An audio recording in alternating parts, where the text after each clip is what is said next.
Praise the lord. ప్రభు అయిన యేసుక్రీస్తు నామంలో మీ అందరికీ మా హోసన్నా మినిస్ట్రీస్ తరపున హృదయపూర్వకమైన వందనాలు తెలియపరుస్తున్నాను. ప్రభు మిమ్మల్ని ఆశీర్వదించి దీవించునుగాక. ప్రియులారా, ఈ పూట పరిశుద్ధ గ్రంథంలో నుండి యోహాను సువార్త 17వ అధ్యాయం 2వ వాక్యాన్ని నేను చదువుతున్నాను. మీరు జాగ్రత్తగా ఆలకించండి. నీ కుమారుడు నిన్ను మహిమపరచునట్లు నీ కుమారుణ్ణి మహిమపరచుము. ప్రియులారా, చూడండి, ఈ వాక్య భాగంలో ప్రభు అయిన యేసుక్రీస్తు తండ్రికి విన్నపించుకుంటున్న ప్రార్థన విన్నపం ఇక్కడ మనం గమనిస్తాము. ఇక్కడ ఈ పూట మనం ధ్యానించడానికి ధ్యానాంశం ఏంటంటే, నీ కుమారుడు నిన్ను మహిమపరచునట్లు. యేసుక్రీస్తు పలుచోట్ల మనం గమనిస్తాము తండ్రిని ప్రత్యక్షపరుస్తూ రావడం, తండ్రిని గూర్చి వివరించి చెప్పడం, తండ్రిని గూర్చిన సందేశం ప్రకటించడం మనం గమనించవచ్చు.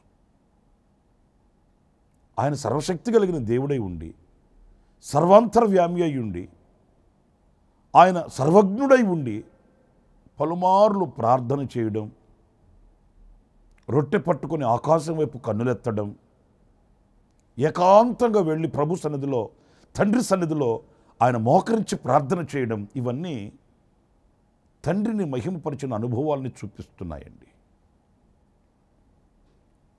ఆయన ఏకాంతంగా వెళ్ళి ప్రార్థన చేస్తున్నప్పుడు ఎవరికి ప్రార్థన చేస్తున్నట్టు, ఎవరికి మొరపెట్టుకుంటున్నట్లు అంటే, తండ్రిని ఆయన మహిమపరిచి ఘనపరిచి ఒక మాదిరిని చూపించడం. ఆకాశం వైపు ఆయన రొట్టె పట్టుకొని కృతజ్ఞతాస్తుతులు చెల్లించి ఎవరికి చెల్లించినట్లు, తండ్రికి చెందవలసిన ఆ ఘనతను తండ్రికి చెల్లించడం. ఇక్కడ మనం గమనించాల్సింది, మన ప్రభు అయిన యేసుక్రీస్తు తమ తండ్రిని మహిమపరచడం, ఘనపరచడం మనం గమనిస్తాం.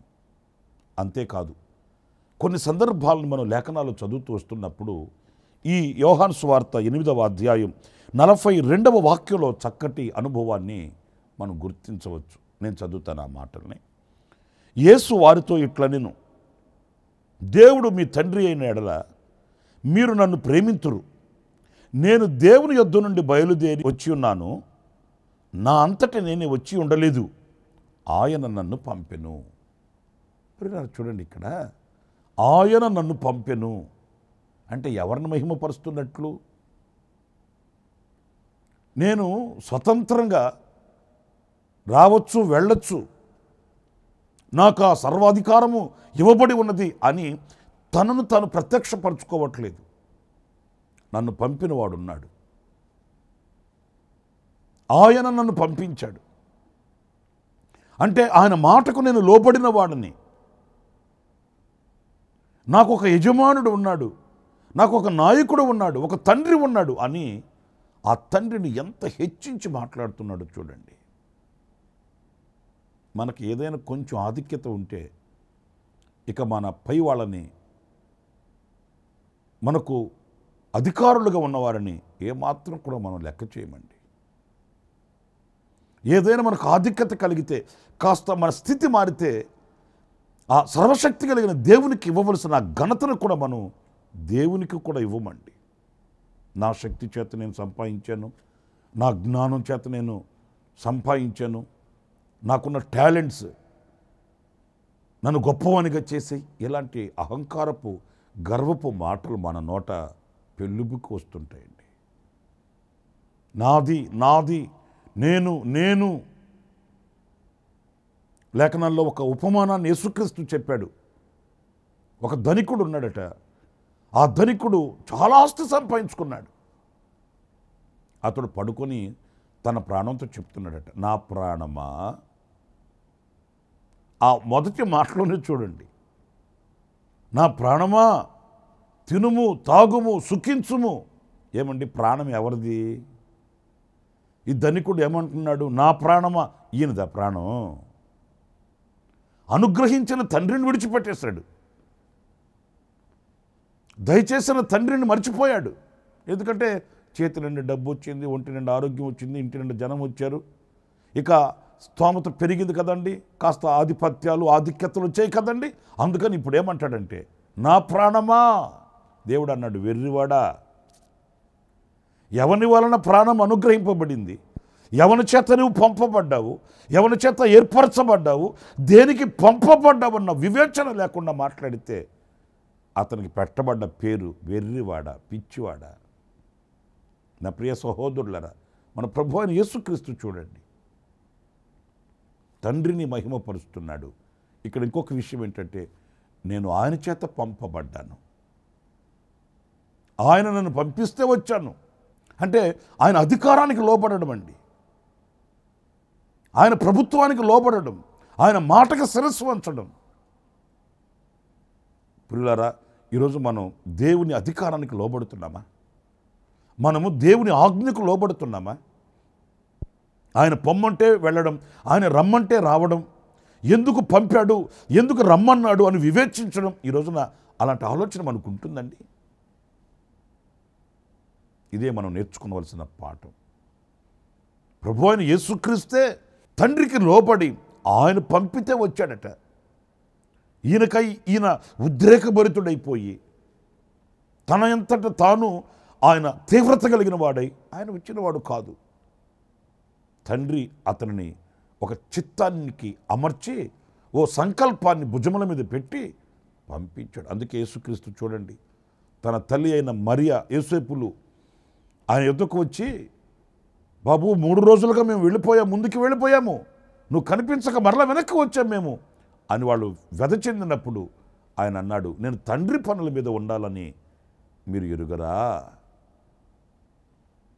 ఎందుకు తండ్రి పనుల మీద ఉండాలి అని అంటే, ఆ తండ్రి నన్ను పంపించింది, ఓ కర్తవ్యాన్ని భుజస్కంధాల మీద పెట్టి ఓ బాధ్యతను అప్పగించి పంపించాడు ఆయన.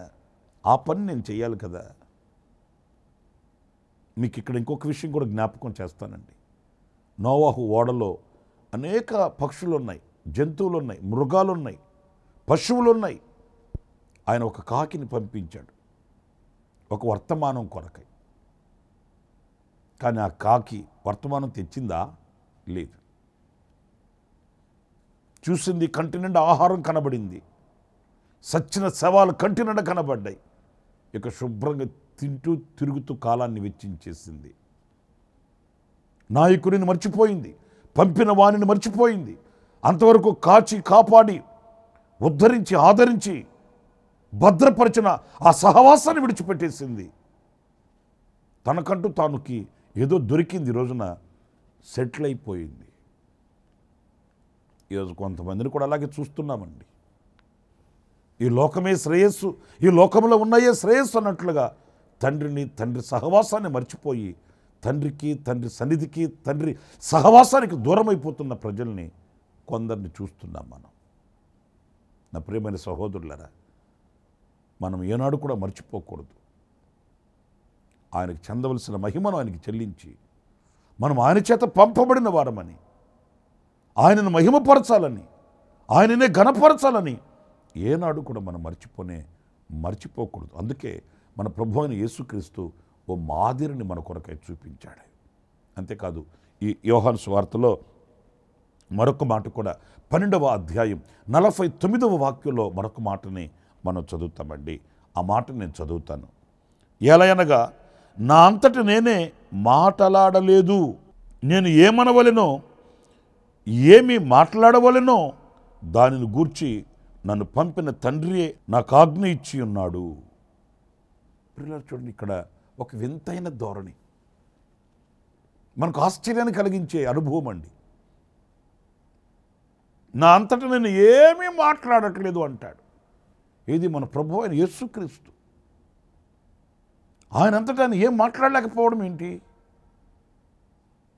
నేను ఏమి మాట్లాడవలెనో దానిని గూర్చి నన్ను పంపిన తండ్రియే నాకు ఆజ్ఞ ఇచ్చి ఉన్నాడు. ఏం మాట్లాడాలనో మొత్తం తండ్రి ఆజ్ఞ ఇచ్చి ఉన్నాడట. ఆయన చెప్పిందే ఈయన చెప్తున్నాడట. నా ప్రియులారా, తండ్రిని మహిమపరచడం అంటే ఏంటి? దేవుని మందిరానికి వెళ్ళి కాసేపు పాటలు పాడి వాక్యం వినేసి ఆరాధన చేసేసి కానుకిచ్చేసి వచ్చేసాడుమా ఆయన మహిమపరచడం అంటే?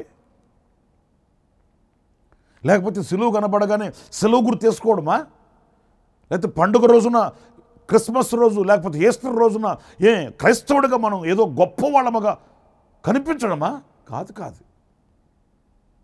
తండ్రి ఆయనకి ఏమని ఆజ్ఞాపించి ఉన్నాడో అవే యేసుక్రీస్తు పలుకుతున్నాడంట. యేసుక్రీస్తు వచ్చే ప్రతి మాట తండ్రి ఆజ్ఞాపించినవి. ఒక్క మాట నేను మిమ్మల్ని అడుగుతున్నాను, మన నోట వచ్చే మాట అది లేఖనానుసారమైనదా? దేవుడు మన కొరకై పలికించిన మాటలా, లేకపోతే మన సొంత మాటలా? ఎలాంటి నోటి మాట కలిగి ఉన్నాము, ఎలాంటి ఉచ్చారణ కలిగి ఉన్నాము, ఎలాంటి సంభాషణ కలిగి ఉన్నాము, వేటిల్ని మనం పలుకుతున్నాము అనేది ఒక ప్రశ్న కాదా? తండ్రి ఆజ్ఞాపించినవి తప్ప ఆయన ఏమీ మాట్లాడట్లేదట. నా దగ్గరకు ప్రార్థన చేయించుకోవడానికి ఒక సహోదరుడు వచ్చాడు. ప్రార్థన చేయించుకొని అతను అడుగుతున్నాడు అమాయకంగా నన్ను, ప్రభు ఏం చెప్పాడండి నా నిమిత్తము అట్లని. అంటే తను ఏమనుకున్నాడంటే, ప్రార్థన చేయించుకున్న తర్వాత ఈ పాస్టర్ గారు ఏదో నాకు దేవుడు చెప్పాడండి అని 4 మాటలు చెప్తాడు, ఆ మాటలు వినేసి వద్దామని వచ్చినట్లుగా ఉన్నాడు. నేను అన్నాను, బాబు ప్రార్థన చేశాను, నీ పట్ల దేవుడు ఆశ్చర్యమైన కార్యం చేస్తాడు, అద్భుతం చేస్తాడు. ఏదైనా నీకు ఆయన ఆలోచన ఇవ్వాలనుకున్నప్పుడు నీ మీద దృష్టి నిలిపి ఆయన నీకు ఆలోచన ఇస్తాడు. అంతేగాని ఆయన చెప్పనివి నేను చెప్పే సేవకుడును కాదు నాయన అని చెప్పాను. ఎందుకంటే ఆయన చెప్పని వాటిల్ని మనం కల్పించుకొని చెప్పడం అది చాలా శాపం అండి. ఈరోజు నాకు కొంతమందిని మనం చూస్తున్నాము, అదొక శైలిగా మార్చుకొని, మీరు మరోలా భావించకండి, అదొక వ్యాపార శైలిగా మలచుకొని కొంతమంది దేవుడు పలకని వాటిల్ని పలుకుతూ, దేవుడు చెప్పని వాటిల్ని బోధిస్తూ ప్రకటిస్తూ ఆశీర్వాదానికి బదులుగా ఈ రోజున నష్టాన్ని లేక నాశనాన్ని సృష్టిస్తున్నారండి. నా ప్రియమైన దేవుని బిడ్డలారా, మనం పలకవలసిన దేవుని ఆజ్ఞలే పలకాలి. దేవుడు చెప్పిన మాటలే మనం ప్రకటించాలి, బోధించాలి. అవి మనకు ఆశీర్వాదకరంగా ఉంటుంది, దీవెనకరంగా ఉంటుంది, దైవ చిత్తాన్ని నెరవేర్చేవిగా ఉంటాయండి. చూడండి, మన ప్రభువైన అయిన యేసుక్రీస్తు ఎక్కడ కూడా ఆయన సందేహించినట్లుగా కానీ, కలవరపడ్డట్లుగా కానీ, ఇది దేవుని చిత్తమా కాదా, ఇలా నేను వెళ్ళొచ్చా వెళ్ళకూడదా, ఇప్పుడు మౌనంగా ఉండాలన్నా మాట్లాడాలన్నా అని ఆయన సందేహించినట్లు ఎక్కడ కూడా లేదు. ఎందుకంటే ఆల్రెడీ అవి తండ్రి చెప్పిన మాటలు కనుక, తండ్రి పలికిన మాటలు కనుక ఆయన అవే పలుకుతున్నాడు కనుక ఇక ఆయనకు సందేహం ఏమీ కూడా లేదు. ఇందులో మనం నేర్చుకోవలసింది, సందేహించక మనం ముందుకు సాగి వెళ్ళాలి అన్నప్పుడు మన నోట ఎప్పుడు తండ్రి పలికిన, తండ్రి ఆజ్ఞాపించిన, తండ్రి మనకు తెలియపరిచిన మాటలే మనం పలకగలగాలి, మనం బోధించగలగాలి, మనం ప్రకటించగలగాలి. అది మనకు ఆశీర్వాదకరంగా ఉంటుంది. అంతేకాదు, ఆ రీతిగా మనం తండ్రిని మహిమపరిచిన వాళ్ళం అవుతామండి. ఇక 3వ విషయాన్ని కూడా నేను మీకు జ్ఞాపకం చేస్తాను. అది యోహాను సువార్త 8వ అధ్యాయం 28వ వాక్యాన్ని నేను చదువుతాను, ఆ మాటలు వినండి. కావున యేసు, మీరు మనుష్య కుమారుని పైకెత్తినప్పుడు నేనే ఆయనననియు, నా అంతట నేనేమి చేయక తండ్రి నాకు నేర్పినట్లు ఈ సంగతుల్లో మాట్లాడుచున్నాననియు మీరు గ్రహించుదురు. ప్రియ సహోదరులారా, ఇక్కడ నా అంతటి నేనేమీ చేయక, ఆయన తనంతట తను ఏమీ చేయట్లేదట. అంటే ఆయన తమ క్రియల్ని తండ్రికి అప్పగించుకుని వాడే, ఆయన ఏమైతే తండ్రి యొద్ద నేర్చుకుని ఉన్నాడో ఆ సంగతులు మాత్రమే ఆయన మాట్లాడుతున్నాడట. తనంతట తాను ఏమీ చేయట్లేదు. చనిపోయిన లాజర్ని ఆయన ఆ మృత్యుపు ఒడిలో నుంచి లేపాడా? తనంతట తాను చేసినవి కాదు. అద్భుతాలు చేశాడా? మహత్కార్యాలు చేశాడా? అవన్నీ తండ్రి ఆయనకి నేర్పినవి, తండ్రి ఆయనకు బోధించినవి, తండ్రి ఆయన ఎదుటి ప్రత్యక్షపరిచినవి. సాహసించకూడదండి మనం. ఒకవేళ మనకు తెలివి, జ్ఞానం, ఆలోచన ఒకవేళ అధికంగానే ఉండొచ్చు, కాదనట్లేదు. కానీ మనంతట మనం సాహసించి తండ్రి ఆజ్ఞ లేనిదే, తండ్రి సెలవు లేనిదే మనం పూనుకోకూడదండి. లేఖనాల్లో మన పితరుల యొద్దకు వెళితే వాళ్ళు ఎంత శక్తి సామర్థ్యత కలిగిన వారైనప్పటికీ కూడా పలుమార్లు దేవుని దగ్గరికి వెళ్ళి దేవుని ఆలోచన, దేవుని యొక్క సెలవు తీసుకున్నట్లు లేఖనం చెప్తుంది. దావీదు ఎంత వీరుడు! ఒక చిన్ని రాతితో గొలియాతుని మట్టు చేశాడు. కత్తి పట్టినా కలం పట్టినా దావీదుకి సాటి లేదండి. అంతటి వీరుడు పలుమార్లు ఫిలిస్తీయుల విషయంలో దేవుని సన్నిధికి వెళ్ళి దేవునిని అడగడం ప్రారంభించాడు. మనం గనకైతే నాకు బలం లేకపోతే కదా దేవుడు, నాకు జ్ఞానం లేకపోతే కదా దేవుడి దగ్గరికి వెళ్ళాల్సింది, నాకు శక్తి లేకపోతే కదా ఆయన దగ్గరికి వెళ్ళాల్సింది, ఏదైనా కష్టం, నష్టం, ఇరుకు, ఇబ్బంది వస్తే కదా మనం దేవుని సహాయాన్ని వేడుకొనవలసింది అనుకొని సాహసించి ముందుకు వెళ్ళిపోయిండేవాళ్ళమే. కానీ అంత బలము, శక్తి, సామర్థ్యత ఉన్నప్పటికీ దావీదు దేవుని దగ్గరికి వెళ్ళి ఎంత వినయంతో చిన్న పిల్లవాడిలో అడుగుతున్నాడు చూడండి. ప్రభువా, మరి నన్ను వెళ్ళమంటావా? ఈసారి ఫిలిస్తీయులు నా చేతికి అప్పగిస్తావా? అరే, గతంలో వెళ్ళావు, ఆయన నీకు జయమిచ్చాడు, మరి ఈసారి మరలా వచ్చారు, వాళ్ళు వెళ్ళిపోవచ్చు కదా. వెళ్ళట్లేదు. తండ్రిని అడుగుతున్నాడు, ఈ మారు కూడా వెళ్ళమంటావా? దేవుడు అన్నాడు, వెళ్ళొద్దు, ఆ కమ్మడి చెట్ల దగ్గర కూర్చో, నేను వస్తాను, నాతో కూడా నువ్వు బయలుదేరు అన్నాడు. అలాగే ఉండిపోయాడండి. అయ్యబాబా, ఇప్పుడు నేను మౌనంగా ఉంటే శత్రువులు నా మీద విరుచుకుపడతారు, అయినా నేను ఇప్పుడు మౌనంగా కూర్చుంటే చూసేవాళ్ళని తేమనుకుంటారు, చేతగానోడు మౌనంగా కూర్చున్నాడు అని అలాగనుకుంటారు అని విపరీతమైన ధోరణిలో ఆలోచించలేదు. దేవుడు ఉండమన్నాడు, ఉండిపోవాలి. కదలమన్నాడు, కదలాలి. ఆయన ఆజ్ఞాపించినవే నాకు ఆశీర్వాదకరంగా ఉంటాయి. తండ్రి సెలవు తీసుకోవడం. యెఫ్తా ఎంత పరాక్రమశాలి! మిస్పాకు వెళ్ళి యెహోవా సన్నిధిలో ప్రార్థన చేసి సంగతంతయు చెప్పుకొని ఆయన సెలవు తీసుకుని వెళ్ళాడు యుద్ధానికి. అందుకే జయాన్ని పొందాడు. ఈరోజు అపజయము, అనర్థాలు, అవరోధాలు, ఆటంకాలు మన కాళ్ళకి బంధకాలైపోయాయి. ఎందుకని? మనం ప్రభు సెలవు తీసుకోము.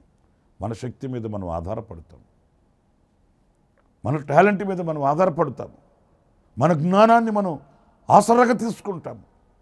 అందుకే అపజయాలు మన మీద విరుచుకుపడుతున్నాయి. నా ప్రియమైన సహోదరులారా, ఇక్కడ మన ప్రభు అయిన యేసుక్రీస్తు చెప్తున్నాడు, నా అంతటి నేనేమి చేయక. మరి ఈ రోజున మనంతటి మనం చేస్తున్నామా? దేవుని సెలవు చొప్పున చేస్తున్నామా? ఒక ఇల్లు కట్టినా, ఒక పెళ్లి చేసినా, ఒక వ్యాపారమే ప్రారంభించిన, ఒక ఉద్యోగ వ్యవస్థలో మనం ముందడుగు వేస్తున్నా, ఏ విషయంలోనైనా ప్రభు సెలవు తీసుకొని ఆయన ఆజ్ఞానుసారంగా చేస్తున్నామా? మనంతటి మనం చేస్తున్నామా? నీవు తండ్రి సెలవు తీసుకొని ఆయన చెప్పినట్లుగా చేస్తే ఆయనను మహిమపరిచిన వాడు అవుతావు. ఆఖరి నేను ఒక మాట చెప్తాను, ఆయనను నీవు మహిమపరిస్తే ఆయన నిన్ను మహిమపరుస్తాడు. నీ సెలవు లేకుండా నేనేమి చేయనయ్యా, నీ సెలవు లేకుండా నేనేం మాట్లాడనయ్యా, నీ సెలవు లేకుండా నేను ఎక్కడికి వెళ్ళనయ్యా, అప్పగించుకొని ఆయనను మహిమపరిచి చూడు.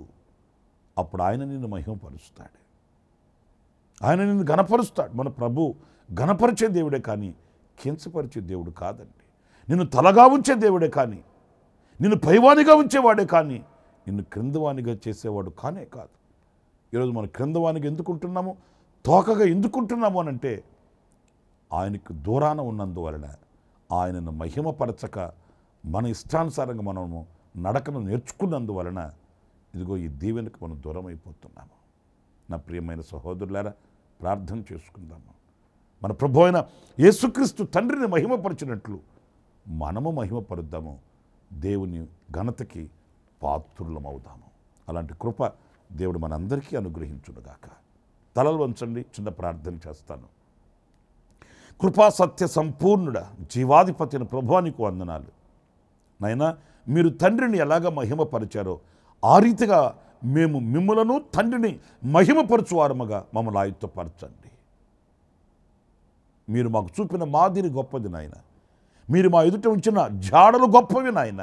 ఆ రీతిగా మేము గుర్తించి నడవడానికి సహాయం చేయండి. మా అంతటా మేము సాహసించి ఎక్కడికి వెళ్ళక, మా అంతటా మేము సాహసించి ఏమీ మాట్లాడక, మా అంతటా మేము సాహసించి ఏమీ చేయక మీరు నేర్పినట్లు మేము ఆ రీతిగా నడవడానికి కృపను అనుగ్రహించి నడిపించండి. మీ దీవెనలు, తండ్రి ఆశీర్వాదాలు మేము పొందుకోవడానికి యోగ్యులుగా మమ్మల్ని తీర్చిదిద్ది మహిమ మీరు తెచ్చుకున్నామని నైనా మమ్మల్ని మీ చేతులకు అప్పగించుకుంటూ యేసు ప్రశస్త నామములో ప్రార్థించి వేడుకొనుచున్నాము తండ్రి. ఆమేన్. ఆమేన్. ప్రభు మిమ్మల్ని ఆశీర్వదించి దీవించునుగాక. ఈ దినమంతా విశేషమైన కృప నా దేవుడు మీకు సమృద్ధిగా అనుగ్రహించునుగాక. ఆమేన్. ప్రతి దినము ఈ అనుదిన కృపాను సందేశాల కొరకు ఇంకా మరిన్ని ఆత్మ సంబంధమైన సందేశాల కొరకు ఈ మా యూట్యూబ్ ఛానల్ ని సబ్స్క్రైబ్ చేసుకోండి. Pastor Ramesh ministries.